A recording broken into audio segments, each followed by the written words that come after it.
Hello అండి, good morning. Welcome back to our channel Shruti kitchen and life style. ఇది ఉగాది రోజు పొద్దున ఇలా చీకట్లో నుంచి వెలుతురులోకి వస్తున్నాను నేను.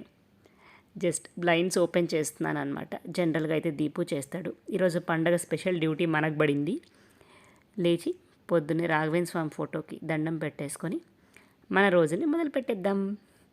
ఈ రోజు అంతా నేను ఏం చేస్తాను అనేది కొంచెం కొంచెంగా నేను వీడియోస్ తీసాను అనమాట. అది నేను ఈరోజు మీతో షేర్ చేసుకుంటాను.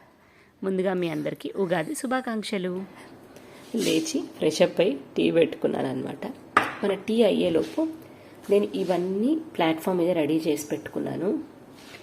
కూరగాయలు, కట్ చేసిన కూరగాయలు, పచ్చిమిర్చి పొడి, శనగపిండి గిన్నెలు ఏమేమి కావాలో అవి ఇలా అన్నీ రెడీ చేసి పెట్టుకున్నాను అనమాట. సో దట్ పని కొంచెం ఈజీ అవుతుందని. ఇది యాక్చువల్లీ రేపు దోశకి.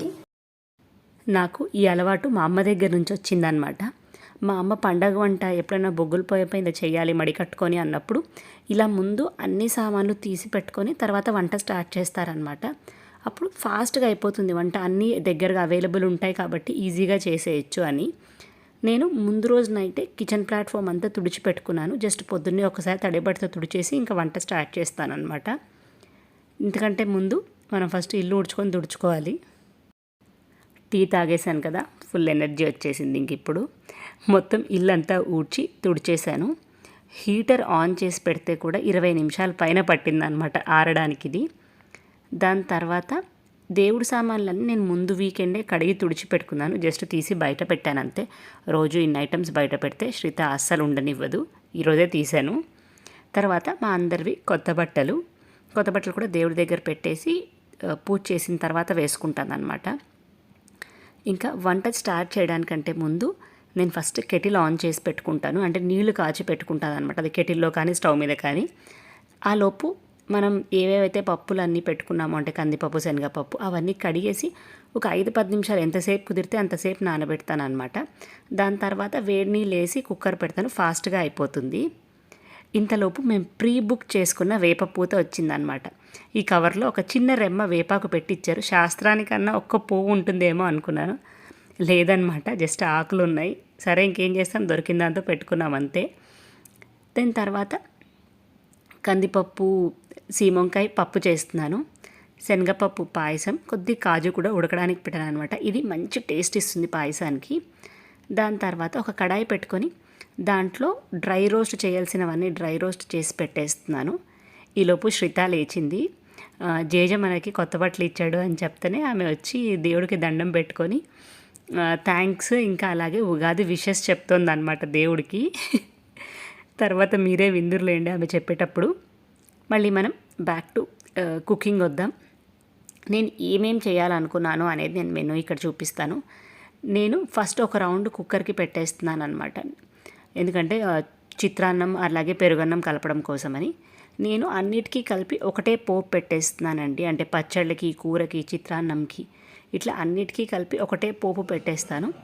మళ్ళీ సార్కి పెట్టే పని తగ్గిపోతుంది. పప్పులు తర్వాత పల్లీలు కూడా ఒకసారి వేయించుకొని పెట్టేసుకుంటే ఈజీ అయిపోతుంది. ఇంకా అదే బాణట్లో నేను కట్ చేసి పెట్టుకున్న క్యాప్సికమ్ వేసేసి కూర చేసేస్తున్నాను అనమాట. నేను అయినంత వరకు ఎక్కువ గిన్నెలు వాడకూడదు అని అనుకున్నాను. ఈలోపు శ్రిత స్నానం చేసి వచ్చి దేవుడికి నమస్కారం చేస్తోంది. ఇంకా ఆ రోజు ఎంతో మరి చాలా మంచి మూడ్లో ఉంది. శ్లోకాలు చెప్తావా అంటే అన్ని శ్లోకాలు చెప్తోంది అనమాట. ఆ తల మీద బట్ట ఏంటా అనుకుంటున్నారా, ఆమె జుట్టు అంటది. ఫన్నీగా ఉంది కదా. జేజా ఉగాది శుభాకాంక్షలు. ఏడుకొండలవాడ వెంకటరమణ గోవింద గోవింద మద్దిలెట్టి లక్ష్మీ నారసింహ స్వామి గోవింద గోవింద. శ్రిత కొన్ని శ్లోకాలు సొంతంగానే చెప్తుంది, కానీ మనం మధ్య మధ్యలో కొంచెం ప్రాంప్టింగ్ చేస్తూ ఉండాలన్నమాట ఆమెకి. అట్లయితే చెప్తుంది, లేకపోతే మధ్యలో వదిలేసి వచ్చేస్తుంది అనమాట. నేను ఎప్పుడో ఒకసారి డేలో ఒక్కసారైనా తనతో ఒక్క శ్లోకం అన్నా చెప్పించడానికి ట్రై చేస్తాను. చెప్తుంది మోస్ట్లీ. ఆ రోజు ఏంటో ఎన్ని చెప్పినా చెప్పిందనమాట. ఒక 10-15 శ్లోకాల వరకు చెప్తే కూడా చెప్పింది. నేను అనుకున్నాను అబ్బా పండగ స్పెషల్ ఇదే అని.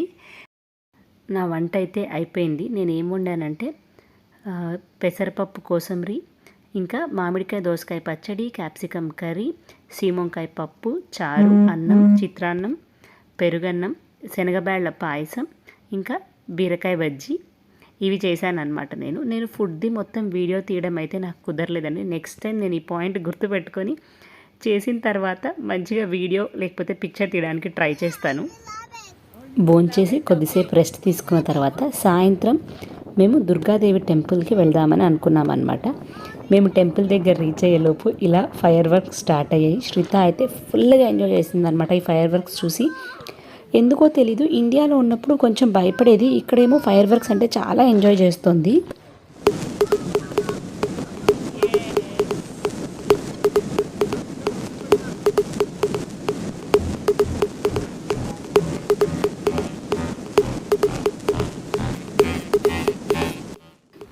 ఫైర్ వర్క్స్ అన్నీ చూసేసి టెంపుల్ దగ్గరకు వచ్చామన్నమాట. మేము ఆల్మోస్ట్ ఆల్ క్లోజింగ్ కన్నా ఒక 1/2 అవర్ 40 మినిట్స్ ముందు టెంపుల్ దగ్గరకు వచ్చాము. నేను ఇదే ఫస్ట్ టైం టిపికల్ టెంపుల్ చూడటం ఆస్ట్రేలియాలో. నేను దుర్గాదేవి టెంపుల్ అంటే అమ్మవారిది ఒక్కరే ఉంటారేమో అని అనుకున్నాను, కానీ ఇక్కడ అన్ని దేవుళ్ళు ఉన్నారనమాట. అంటే వెంకటేశ్వర స్వామి, ఆంజనేయ స్వామి, లక్ష్మీనారాయణులు, రాధాకృష్ణులు, రాముడు, లక్ష్మణుడు, సీత, వినాయకుడు, శివుడు ఇలా అందరు ఉన్నారనమాట. ఇంతమంది దేవుళ్ళని చూసినప్పుడు శ్రీతకు వచ్చిన ఫస్ట్ డౌట్ ఏంటి తెలుసా, ఇది కృష్ణుడు కాదు అని.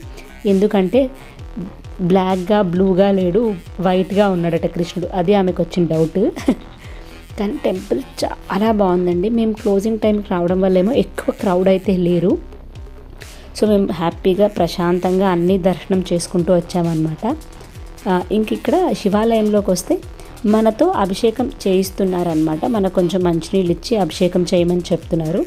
వచ్చిన ప్రతి ఒక్కరూ చేస్తున్నారు. సో అలాగే శ్రీతాన్ని కూడా అడిగాను, నేను చేస్తావా అని. తను కూడా చేసిందనమాట. మంచిగా శ్లోకం చెప్తూ అభిషేకం చేసింది. నాకు ఇంకా అక్కడ హెల్ప్ ఎవరు లేరు కాబట్టి నాకు ఫుల్గా వీడియో తీయడానికి అవ్వలేదు. కానీ పండగ రోజు ఇలా చేయడం చాలా హ్యాపీగా అనిపించింది.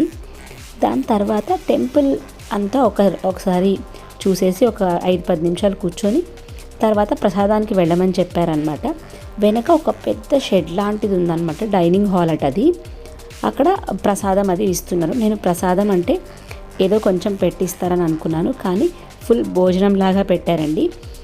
జీరా రైస్, చెనా కర్రీ, ఇంకా పన్నీర్ బఠానీ కర్రీ ఇచ్చారనమాట. చైత్ర నవరాత్రి వల్ల వ్రతం భోజనం అనుకుంటాను. చాలా చప్పగా ఉన్నాయి ఫుడ్, కానీ ఏదైనా ప్రసాదం టేస్టే వేరే. మా ఉగాది అయితే ఇలా జరిగింది. మీ ఉగాది ఎలా జరిగింది అన్నది కింద కామెంట్ సెక్షన్లో చెప్పండి. ఇంకో వీడియోలో మళ్ళీ కలుద్దాం. బాయ్.